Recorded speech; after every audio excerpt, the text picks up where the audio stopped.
នៅព្រឹកព្រលឹមវេលាម៉ោង 7:06 ថ្ងៃទី 1 ខែមិនិនា ឆ្នាំ 2025 ករណីអគ្គិភ័យមួយបានកើតមានឡើងនៅក្នុងឃ្លាំងស្តុកសម្ភារៈផ្លាស្ទិករបស់ហាងទំនិញមួយកន្លែង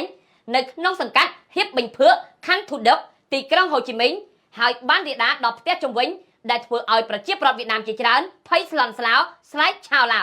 អាជ្ញាធរមូលដ្ឋានបានអះអាងថាអគ្គិភ័យនេះបានឆាបឆេះរាលដាលយ៉ាងលឿនរហ័សដោយសារតែនៅក្នុងឃ្លាំងស្តុកអីវ៉ាន់នោះគឺពោពេញទៅដោយសម្ភារៈដែលផលិតពីជ័រផ្លាស្ទិកដែលងាយឆេះបង្កើតបានជាផ្សែងខ្មៅនិងអណ្ដាតភ្លើងសន្ធោសន្ធៅកម្ពស់រាប់សិបម៉ែត្រប្រជាពលរដ្ឋជាច្រើនអ្នកនៅជុំវិញនោះបានព្យាយាមបាញ់ទឹកនិងប្រើបំពង់ប្លុកគីភ័យដើម្បីបាញ់ពន្លត់តែមិនជោគជ័យឡើយហើយតែប៉ុន្មាននាទីប៉ុណ្ណោះអណ្ដាតភ្លើងបានរាលដាលដល់ផ្ទះជុំវិញនោះជាច្រើនខ្នង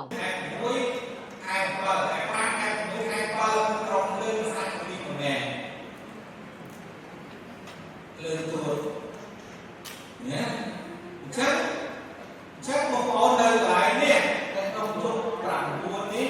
mà này nè và xong thì lần đầu tiên cho tất có nâng miền Bắc này hai bên chịu tất có với còn miền Bắc này tất có thì là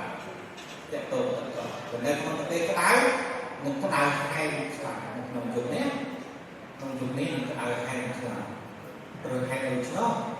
hay còn việc mà tuôn nó cho năm là sang như thế lớn tuôn lớn một ốm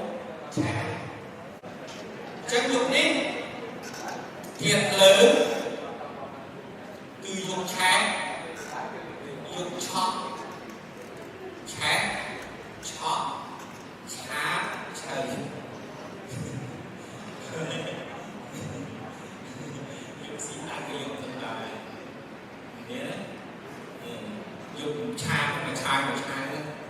và nâng lại trái cờ dụng nâng lại chọn cái báo cáo สกอลวิจิไลห้องสวยดอกดาววิจิจะไปห้องสวยบางวิจิสับเป็นหนึ่งท้องมันจี